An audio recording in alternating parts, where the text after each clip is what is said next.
Real Trees Midwest Whitetail is brought to you by RTP Outdoors, Redneck Blinds, Hoyman Tree Saws, Ozonics, Nikon, Easton Arrows, America's Best Bowstrings, Viking Solutions, Spot Hog Releases, Cabela's, Hoyt, Frigid Forage, Fuse, Grizzly Coolers, Drake Non-Typical, Wasp Archery, and Real Tree Edge. Hunt with an edge. Today is April 23rd. Mike and I are out on the farm. Today's our first real big off-season project. We're gonna do a burn. We've got some of the necessities out of the way. Had the forester out here, had Skip out here, just kind of going through the agreements that we had to work around in different contracts, and now we finally get to work. So I'm excited. I'm excited to see what this place looks like burn. I'm excited to get some regrowth and hopefully drill some switchgrass and create some better bedding cover, some thicker cover.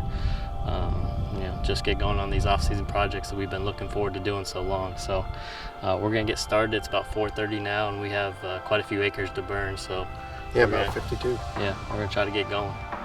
52 acres in about 3 or 4 sections. It's been raining or snowing every weekend in April, and so it's delayed us. But we've had about 5 days where it's dry, it's warm, conditions are right. So we're gonna get going here, and I have a few hours of work to do.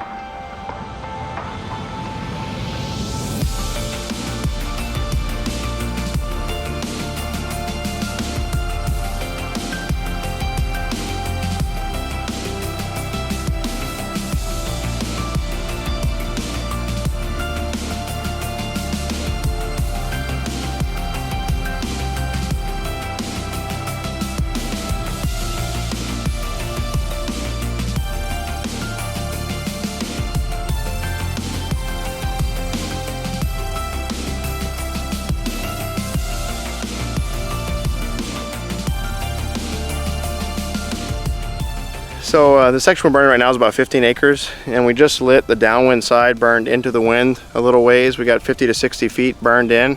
I'm gonna go ahead and light this side of it and let the wind just take it and burn this section real quick so we can keep moving.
I was just wrapping up the afternoon here. We got about half done what we wanted to do. These projects always seem to take a little bit longer than you expect. Little gusty winds made it a little tricky, and obviously the conditions are a little bit drier than we expected. I mean, it was so wet out here just a week ago, but this heat wave has dried us out, and it was windy, so it did well. We burned about 25 acres, like I mentioned, just like we wanted to. We kept it out of the rest of the WRP. It got a little bit into the neighbor's cornfield, and there was enough fuel on the ground there from the combine that it was a little bit of a pain in the butt getting that out. But everything's said and done. Picked up a good shed too. Yeah, we found the other side to the 4-year-old 9, and that was actually before we burned it. I walked by and saw that. So we found his other side a few weeks ago, so it's nice to have a match set from this farm too. Yeah.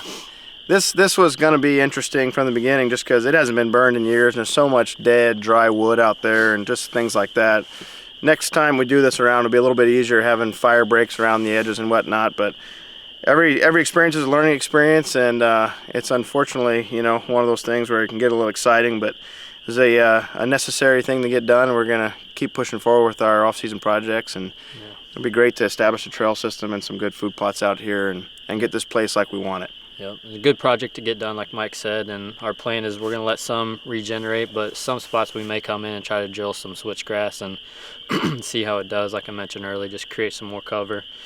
And it'll be fun to watch this stuff green up real quick with the weather forecast, and maybe even get a turkey hunt in. That's right. Yeah, get out before the season's over some fresh green shoots. That'll be good. Yeah. Thanks for watching Midwest Whitetail. A few weeks ago, Iowa State University Extension Forester Jesse Randall was on our farm talking about a burn plan. And finally the conditions have gotten right so that we can pull off this burn. So today Jesse's going to walk us through the equipment that they use, the safety precautions, and then actually burn a small section of our timber. The goal, of course, as we talked about last time, was to improve the floor level browse for the deer and to kill off some of the invasives that have taken over certain parts of the farm. That'll give us a chance to do a before and after. We'll come back to the same spot again sometime this summer and show you what it looks like in this area where we burned versus what it looks like in the areas where we didn't. So I'm going to hand it over to Jesse now, and he's going to walk us through the various equipment that they use, safety precautions, etc. Now we need to talk a little bit about fire protective gear. If you think it can burn, it's going to burn. This gear is Nomex. It has a much higher burn point, and it's going to protect you from that fire. If you don't want to invest in the Nomex gear, you can wear cotton and cotton only. We like to wear leather boots and have leather gloves. The other thing we have to worry about is smoke. All right, you're going to see today when we burn that it gets awfully smoky. You should never put yourself in a lot of smoke. If you are, you're going to need goggles. You're going to get disoriented out in that smoke. It's best if you work on the upwind side of that burn. But again, Nomex or cotton, perhaps some fire goggles, and if you have a hard hat, it would be good to put that on as well. So now we're going to talk a little bit about some of the tools that we commonly like to have on a prescribed fire. And what I'm holding is a backpack pump. It's filled with water, and it's a very efficient means of delivering water if we need to put the fire out or control where it goes. Instead of having one of these, almost everyone has a backpack herbicide sprayer. You rinse that herbicide sprayer out, and that will deliver just enough water to shut these type of fires down. And so you want to have 1, 2, maybe 3 of these on a fire. If you've set your fire breaks up correctly and burn with the wind, you shouldn't need to use all of the water that we have on board today. The last thing we're going to see is a drip torch when we're out on the fire. That's another very specialized piece of equipment, and it's going to mix diesel fuel and gasoline and allow you to control the rate of fire that you put on the ground. So now Troy's going to blow in the fire break using the backpack blower, and the width of that fire break that he needs to blow in really depends on a few things. It depends on the amount of wind that you have that day. So the higher the wind, the wider the fire break needs to be, because embers can blow over the fire break. Also, the height of the vegetation and the litter that's going to burn dictates the width. And normally I like to use a 2 or 3 to 1 ratio. So if the litter is a foot tall, or the flame heights are going to be a foot tall, I need about a 3-foot wide fire break. Today, with the wind that we have and the litter conditions, a 2 to 3 foot wide fire break is more than enough to safely keep this fire where we want it to go.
It should be bright green if it's alive, and we've already killed it. It boiled itself.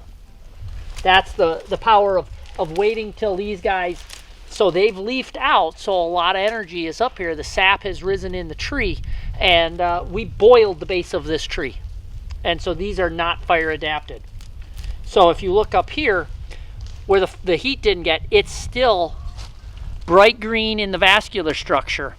This is still alive, but there's no way that this area, because we've killed it with heat, can get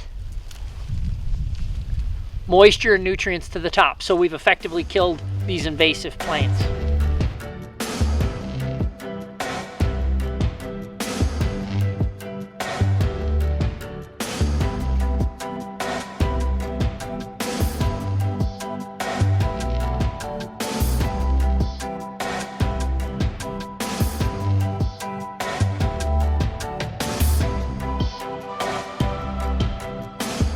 So this is that problem where the wind switches after you've left, the humidity has dropped, it sparks an ember across your fire line, and then the rest of the timber that was supposed to be unburnt now is on fire.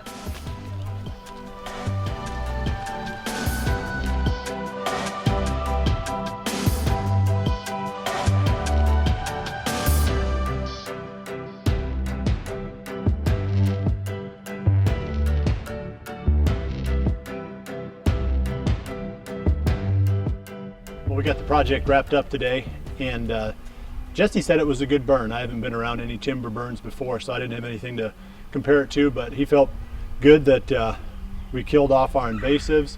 We opened up the forest floor to allow more browse to grow and just accomplish the goals that we're looking for here. So we'll keep an eye on this during the off season, and I'll post another video at some point to the show, and we'll come back and see what it looks like in this spot.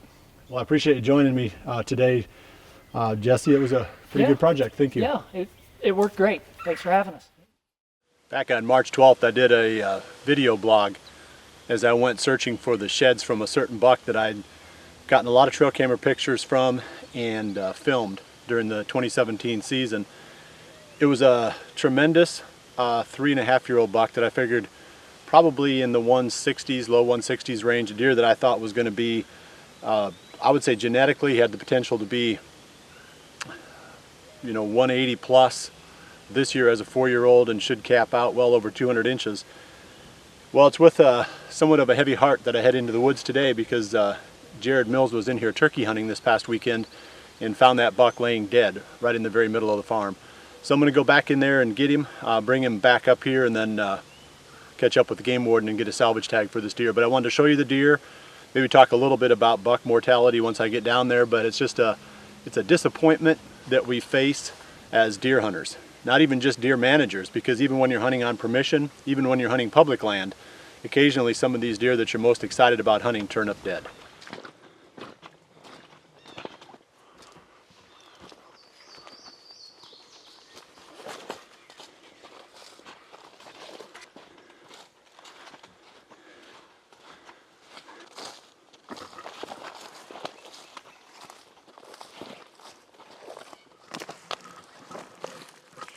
Well, I found that buck.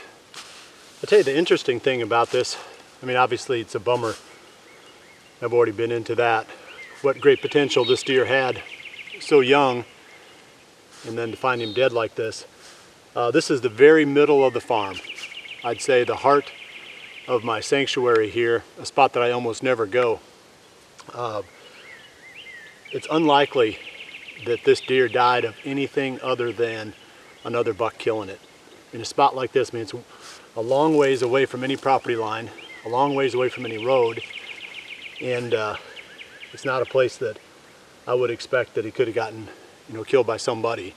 I think he got killed by something, another buck during the rut. We had pictures of this deer. I had pictures of him in late October and filmed him in late October, just right up on top of that hill, probably 250 yards from where I'm sitting. So sometime between the end of October and, it looks like he's been here for quite a while. I'd say he died sometime in early to mid-November. So the takeaway, a couple takeaways. First is, I even had a map showing me where Jared had found this deer, and I still didn't have an easy time of walking up on him. So a lot of times you'll go out looking for deer, you're thinking, oh, I'll find that buck dead, or I'll find the antlers off this deer, or whatever. You know, they're not so easy to find as what you think. So a lot of times we walk past them and we wonder whatever happened to that deer. Well, sometimes they're just laying there dead. You know, either they died of natural causes, some kind of disease, or you know, another buck killed them. This deer, I've got the jawbone here, so I'm going to go ahead and take that and look it over. But I'd be shocked if he's older than 3. And like I said, this deer had the potential to be a real whopper by the time he was 5 years old, and I would have started to hunt him. It's just disappointing, like I said, to find him this way. But, you know, it's just part of the game that we play. You know, we can't protect them all. We can't, even when we let them go, we can't be sure that we're going to see them again the next season, the next year.